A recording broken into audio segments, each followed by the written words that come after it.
இந்த வீடியோவில் நாம் தினமும் பருகும் தண்ணீரின் பண்புகளையும் அதன் மூலக்கூறுகளின் தனித்துவத்தையும் குறித்து விரிவாக காணப்போகிறோம்.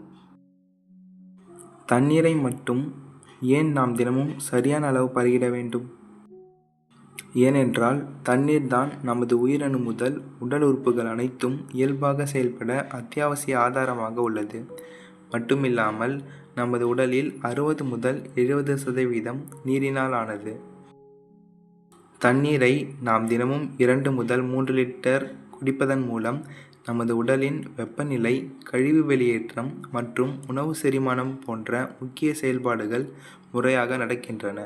தண்ணீர் எங்கும் எளிதில் கிடைக்கும், கலோரி இல்லாத, மலிவாக கிடைக்கும் அமிர்தமாகும். அளவுக்கு அதிகமாக தண்ணீரை குடித்தால் என்னவாகும்? அதன் விளைவாக சோடியம் அளவு நமது உடலில் குறையும். இதனால் நமது உயிரணுக்கள் விரிவடைந்து வாந்தி, மயக்கம் என உயிரே போகும் அபாயமும் உண்டு. எனவே நாம் இருக்கும் இடத்திற்கு ஏற்ப 2 முதல் 3 லிட்டர் தண்ணீர் சரியாக பருகுவதே சிறந்தது. பொதுவாக திடநிலையில் உள்ள பொருட்கள் அதன் அடர்த்தியின்படி அதன் திரவ நிலையில் மூழ்குவது போல தண்ணீரில் ஏன் பனிக்கட்டி மூழ்குவதில்லை? அதை அறிவதற்கு நீரின் மூலக்கூறுகளை குறித்து நாம் அறிந்திட வேண்டும். அதாவது தண்ணீரானது 2 ஹைட்ரஜன் மற்றும் 1 ஆக்சிஜன் மூலக்கூறுகளால் ஆனது. இதில் ஆக்சிஜன் அணுவின் கடைசி சுற்றுவட்ட பாதையில் 6 எலக்ட்ரான்களுடன் ஹைட்ரஜன்களின் 2 எலக்ட்ரானும் சேர்ந்து H2O என்ற தண்ணீரின் மூலக்கூறுகளை உருவாக்கும். இதனால் இவை V வடிவ உருவத்தை பெறுகிறது. எனவே H2O திரவ நிலையில் எளிதாக அங்கும் இங்கும் செல்லும்.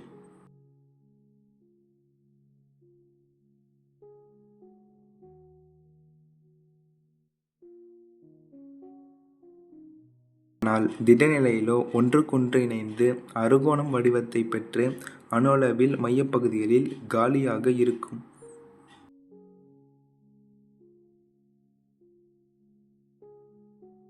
எனவே தண்ணீரின் கொள்ளளவு திடநிலையை விட திரவ நிலையில் அதிகமாக இருக்கும் மற்றும் அடர்த்தி குன்றியமையால் பனிக்கட்டி தண்ணீரில் மிதக்கும்.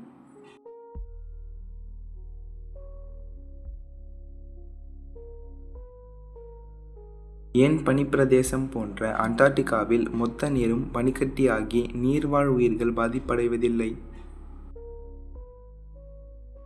ஏனென்றால் தண்ணீரின் மேலடுக்கு மட்டும் உறைந்து ஒரு தனிமைப்படுத்தும் அரணாக செயல்பட்டு மீதம் இருக்கும் நீரை உறைய விடாமல் செய்து நீர்வாழ் உயிர்களை பாதுகாக்கிறது.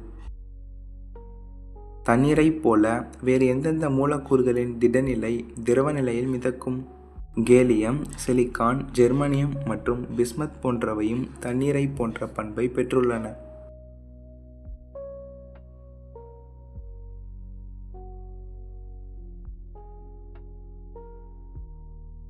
ஏன் சில நேரங்களில் நீர் உறையும் போது அது வெள்ளை நிறத்தில் தோன்றுகிறது?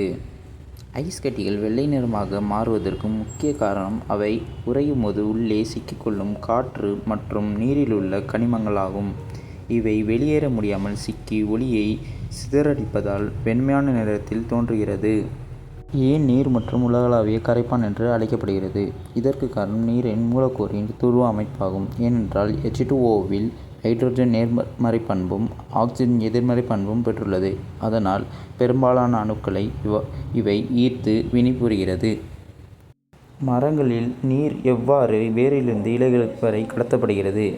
இது எவ்வாறு என்றால் ஒவ்வொரு நீரின் மூலக்கூறும் தனக்கிடையே உள்ள ஒட்டுதல் பண்பினாலும் மற்ற மூலக்கூறுகளுடனான ஒருங்கிணைப்பு பண்பினாலும் நிலத்தில் உள்ள நீர் வேர் மூலமாக இலை வரை கடத்தப்படுகிறது.